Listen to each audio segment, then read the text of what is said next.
Yesu aliwakaribisha wanafunzi wake wapande chomboni na kutangulia mbele yake panapo, wakati yeye alipokuwa kuwaaga makutano. Naye alipokwisha kuwaaga makutano, alipanda mlimani faragani kwenda kuomba. Na kulipokuwa jioni, alikuwako huko peke yake. Kile chombo kimekwisha kufika katikati ya bahari, kinatawanyika sana na mawimbi, maana upepo ulikuwa kuwavisha.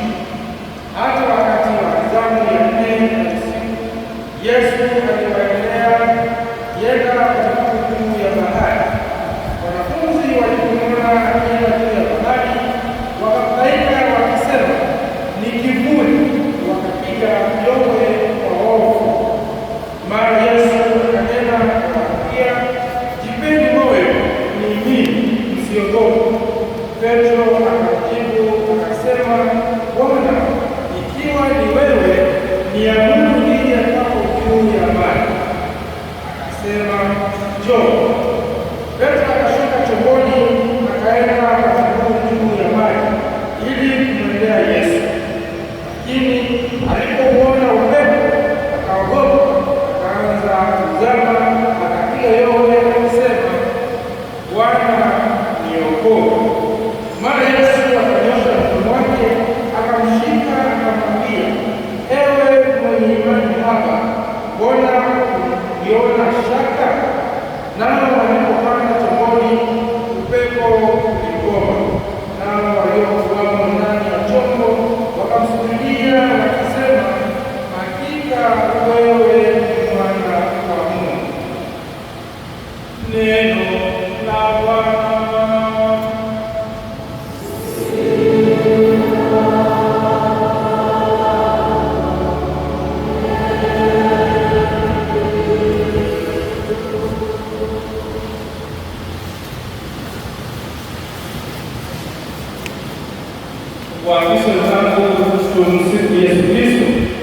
Yesu mwambie Bwana niokoe.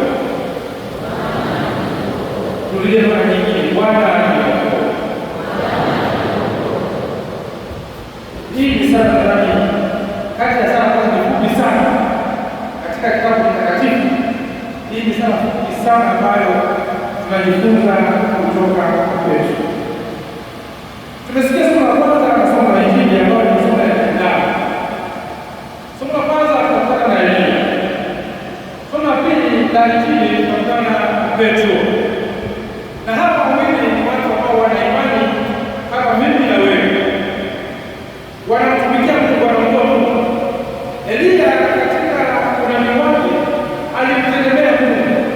Jamani, tunasoma somo la kwanza katika kitabu cha Wafalme, alikuwa mbaya amepigana na miungu wa Jezebeli.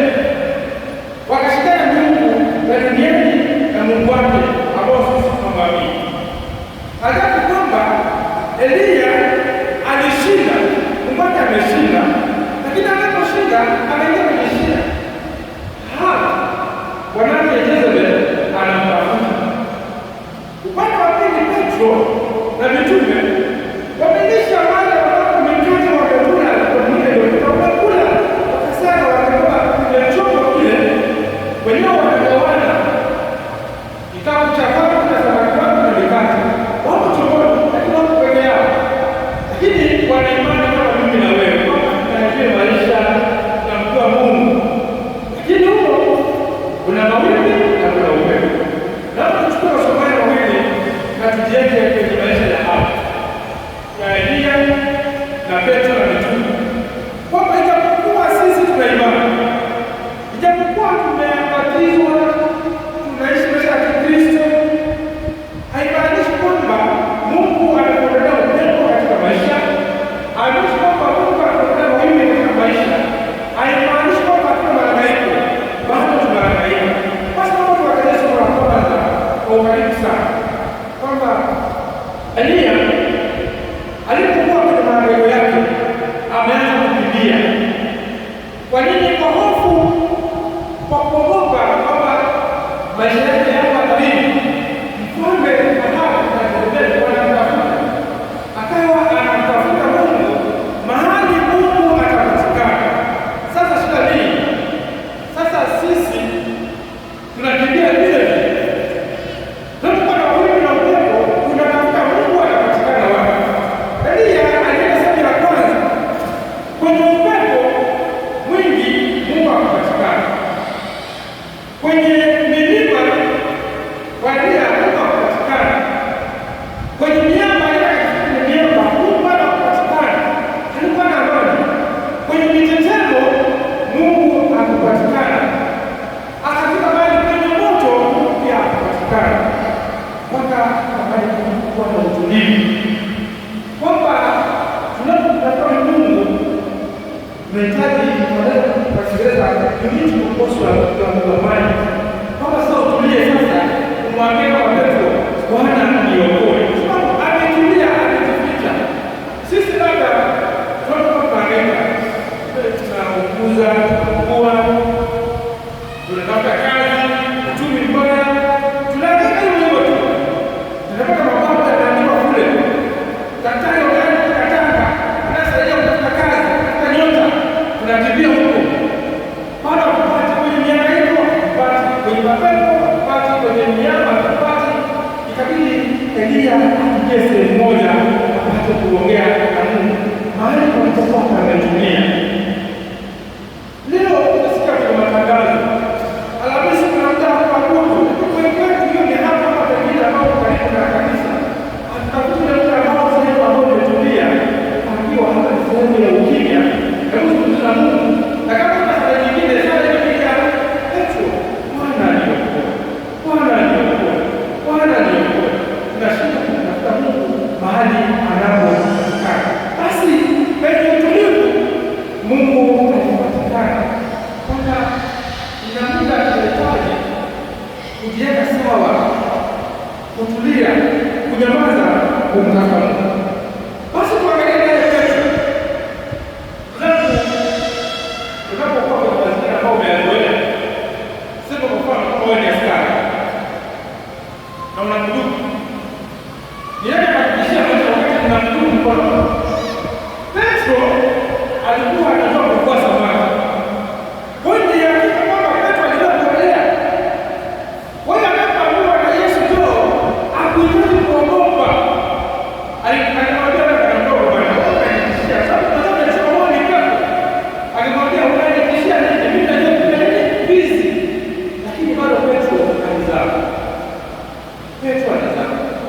zangu ili somo lilisoma kwa tafakari mpya. Kumbe hata mimi kama padre kama nilivyozoea ya kuwa padre kufanya kazi ya kiroho, sihitaji kujiamini sana, unahitaji nguvu Yesu.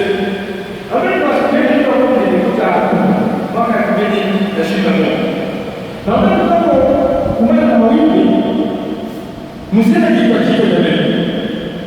Mimi nilipata walikuwa wanataka akafikiri kwa mapema. Nitoka kama kulala anataka na kitu. Pamoja ni kuna msiba. Lakini kwa upande wa kupokea kama saa kama tusaidie kazi. Kumbe wanaokoa kwenye msiba.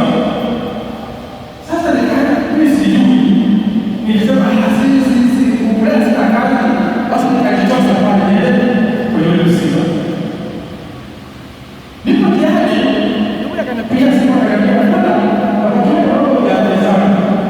Ile nyumba ina mazingira huko. Ile familia unaweza kuwa saba kwa kipindi cha miezi na kuna makaburi mapya 6. Pale hapo jiandae. Mimi nasema bwana msipande bwana. Nikana kichwa. Mita kama 300 kulikuwa na sehemu ambapo wanakunywa maji. Kila kijijini pale kijijini shaka kuna msiba hapa kwa msiba. Kuna nini? Wao wamekimbia familia. Kwa hiyo ndio jiani pale na nataka na ishara ya kwanza. Muda unaanza vita. Wanajifanya mimi na gari yangu. Sasa mimi nakuja hivi sasa nataka kurudi nyuma. Watu wanapigana kwenye mambo ya gari yangu. Hapa chini. Hapa nimesema hapa kuna shida. Nikasimama nikachukua kwa yangu nikaka kwenye kusi. Msiba ndio kuna watu. Msiba na kama wao wanasema baada ya kufanya nini? Kumbe ile familia maziko kama wewe. Wanaendelea sana kufanya nini? Mimi ndani nikapata yangu pale.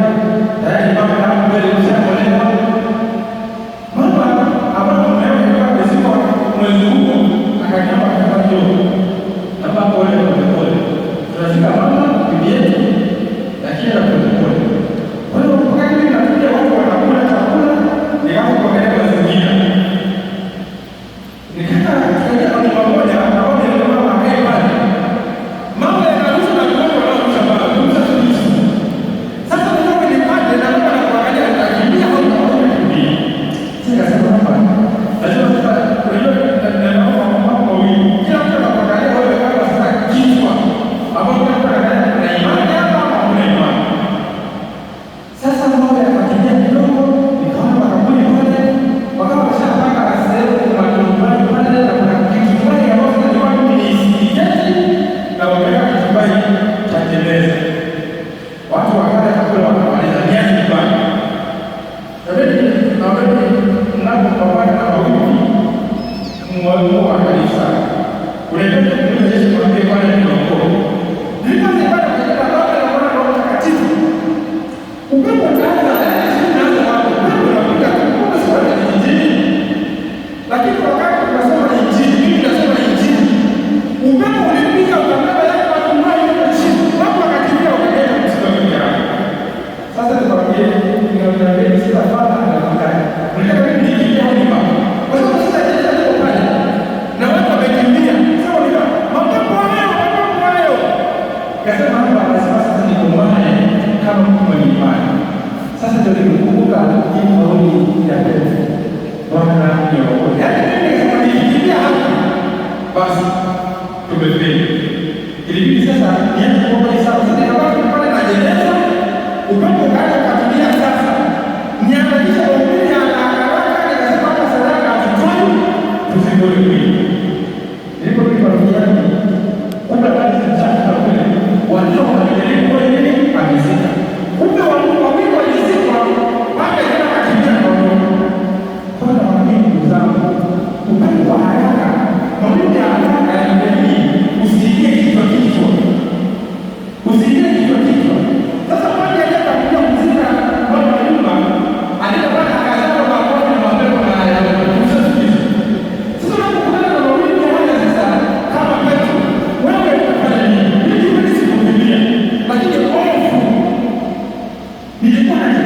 akasema yaani mimi ndio naye ngakana ya ndani ndio hii, na sasa hapa tumai nikipata kwa kichwa nimemuji.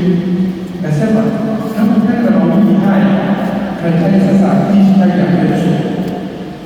Petro ameingia kichwa kichwa, akasema mimi naweza kuendelea. Hakuweza. Ilibidi sasa aseme Bwana fanya nini? Niokoe. Na Yesu akamshika mkono, akafanya nini? Akamwinua. Ina maana kwamba hata kwa nguvu zetu, kwa sababu kuingia Petro asingeingia. Petro aliingia katika mazingira kwa anasema mimi nitaongea na Mungu chongoni. Ndugu zangu, ninachosikia hapa ni mambo haya yafuatayo. Tunajifunza nini katika Injili ya leo na somo la kwanza? Leo baada ya mambo tujifunze hapa tunapoamini Mungu, tunapokuwa na hii imani ya Kristo, tutegemee sakana na Mungu. Kwamba tunasema ndio tukabatizwa ni mwanzo wa mapambano. Ndio mwanzo wa mapambano. Hivyo basi imani yetu inahitaji watu ambao wanasimama wakutegemea kwa Kristo. Tunapokimbia tunakimbizana huko mapambano ya jambo hili. Mungu kumbe hatuachi peke yetu. Lakini kuna watu ambao tunajua mara nyingi Bwana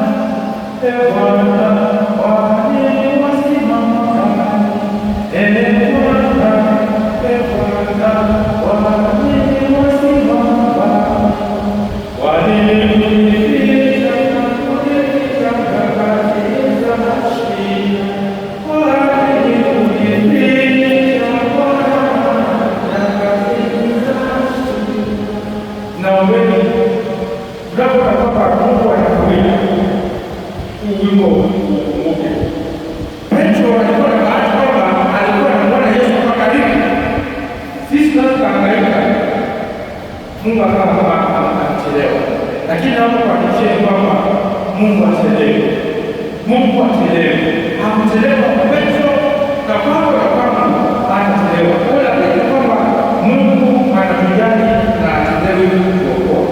Jambo la tatu ni tutambue kwamba Mungu yuko karibu sana na sisi, kwamba Yesu tunapokuwa na wewe tumkimbilie yeye na sala yetu ni kwamba tumtazame Yesu. Petro aliangalia mbele. Mwanzo alikwamba njoo, utakikula njoo, usiangalie huko, unamtazama. Kwamba alihitaji tu kumtazama Yesu. Alitenda pembeni akina Yohana, Yakobo, utawakumia kama vile mapepo, wanamwambia ni mapepo, kumbe alihitaji kumwangalia Yesu. Focus kijana. Focus. Watu wenyewe focus. Hebu mwambie zangu focus. Mtazame Yesu. Mtazame Yesu. Ndio ikihitajika kwa Petro kwamba tumtazame Yesu. Hiyo ndio la tatu. La nne, usibaki kwenye mazingira uliyozoea. Petro alikuwa chomboni. Alihitaji kutoka chomboni. Ndio comfort zone. Unahitaji kutoka chomboni upate kupambana, upate kusali sala hii, utane na mizani ya imani yetu.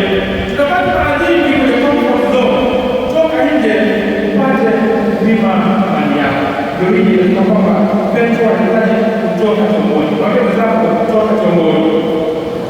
Wape wenzako kutoka chomboni. Jambo la tano ambalo tunajifunza kwamba Mungu anajua kupoteza kwa muda wake. Mara nyingi tunataka Mungu ajitokeze tunayotaka sisi wenyewe. Na ndio hivyo kwamba mbona unachelewa Mungu? Na hapo wapenda zako Mungu achelewe.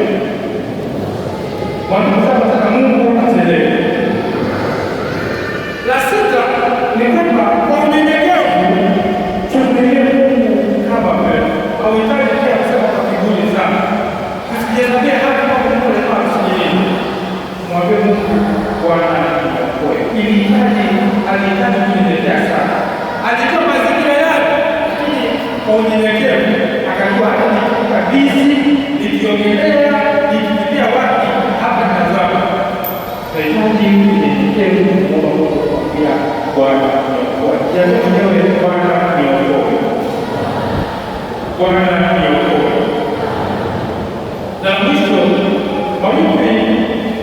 yaliwasaidia mitume kukua kiimani, na sisi tunapokutana na changamoto za maisha haya tusiwe kama Bwana na Mungu ametusahau, na tusaidie sisi wenyewe kukua kiimani.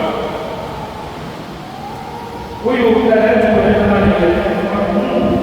kwa nini niyapitie haya? Tusali na sisi Mungu kwa nini unajua, kwa sababu gani kwamba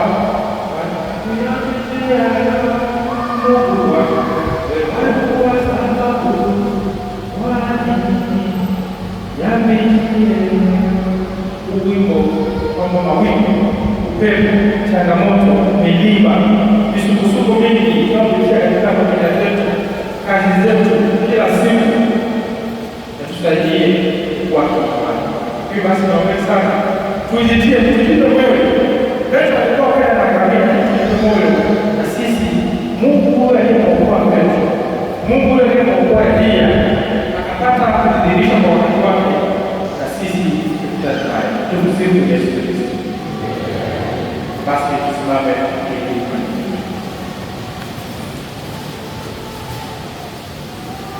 na sadiki kwa Mungu mmoja.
Katikati ya msukosuko wa bahari, Yesu alitokea na kujitambulisha kama mwokozi wa wafuasi walioingiwa na hofu kubwa na kuzama katika maji. Tutasikia kuomba.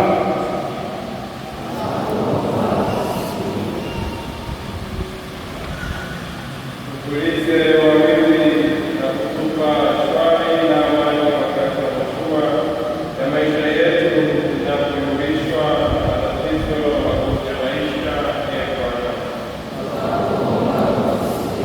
Maisha yetu ni safari katika dhoruba. Tujalie kuona msaada wako tunapokimbilia katika mahangaiko ya maisha ya Bwana. Shike mikono yetu, sizame katika kusahau, katika misukosuko ya maisha ya Bwana. Tunapoona imani yetu inaanza kufifia, tuzidishie imani ya Bwana. Tupelekee mwanga wa Roho Mtakatifu, atuangaze na kutuongoza katika matatizo na magumu ya Bwana. Wapokee kwako marehemu wote waliokutegemea katika maisha yao ya Bwana. Tumwombe Mungu tusaidie katika mahangaiko ya kila siku, tukimwomba atuokoe kutokana na wingi ambao tunayo. Mungu kwa imani, Mungu basi atuinue kama alivyomwinua Petro